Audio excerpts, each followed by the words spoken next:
Hello everyone, thank you for having me. My name is Dutton and I am going to be speaking to you today about my experience of raising chickens. So imagine yourself walking through Baumgart's to pick up some dog food, and then the next moment you're walking out with 15 chickens. Well, this actually happened to me. All little kids walk by the chicken bins and beg their parents for at least one chick, but at the children's dismay, their parents say, "No, not today." I got 15 chicks behind both of my parents' back, and little did they know there would be a beautiful chicken coop in their backyard. Today I'll be talking to you about the process of building the chicken coop, which included a trip to the ER. Then I'll move into how I research how to take care of chickens and research chicken names for each one. Next, I will talk about Opal's great escape out of the chicken coop. Lastly, I will discuss my overall experience of raising chickens.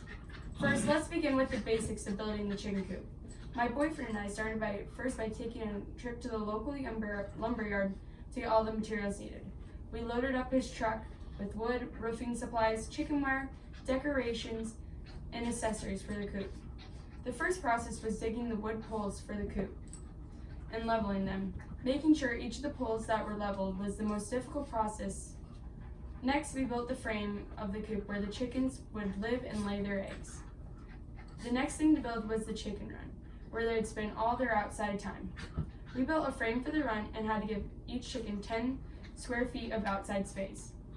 While building the chicken run, my boyfriend was getting a little too loose with the nail gun and shot a nail right through his index finger. That resulted in a fun trip to the ER and stitches.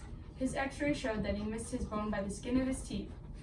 After the coop was all done, we had to get an inspection to see if it met the city requirements. It was a complete nightmare. Our neighbors who are catty corner to us had filed a complaint that they didn't want us to have chickens. That meant we had to move our coop 100 feet away from their house. We had my brothers and their friends pick up the heavy chicken coop and carry it far enough away. We got the coop inspected again, and although it passed city requirements, it could only accommodate 3 chickens. I chose 1 silky chicken and 2 Rhode Island red chickens. As I stated earlier, I did a lot of research on cute chicken names. This research included many hours on Google and Pinterest.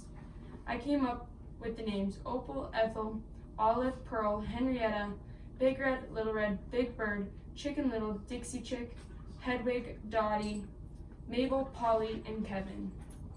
I put a piece of puffy paint on each chicken's back that corresponded with the name. For example, I put pink puffy paint on Opal's back that corresponded to her name in my chicken notebook. I fell in love with each chicken and adored all of them. And it came down to when I had to pick only 3. I decided to put my hand down in the bin, and whoever came first was the ones I picked. First came Opal, toddling to my hand. Next came Big Red and Little Red, running into my arms. While it was extremely hard to say goodbye to the other 12 chickens, they had went to our good family friend's house out in the country. I can go see them regularly, and they're doing great. Next came Opal's great escape. It was a beautiful night, and we were having a great family dinner out on the patio when I decided to give the chickens their nightly salad. When I opened up the door, Opal got spooked and scurried out. The whole family was running like chickens with their heads cut off, trying to find her. My dad got the brilliant idea to get our black lab with hunting training to go point her out and flush her out, just like she would do a pheasant. Avery did just that, and out came Opal running like the wind, and I scooped her up and placed her back in the chicken run. I had never been so scared in that moment, and now our whole family looks back on that night, and we have ourselves a good laugh. To wrap this up, this entire experience has been very fun and also very stressful. From taking my boyfriend to the emergency room while building the coop to having fun naming all 15 chickens, and then almost having a heart attack when Opal got out.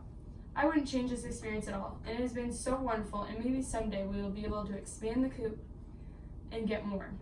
Lastly, I would like to publicly thank my chickens for my scrambled eggs every morning, the deviled eggs at my recent graduation party, and all the wonderful memories they have given to me. Thank you for listening to my journey of raising my chickens.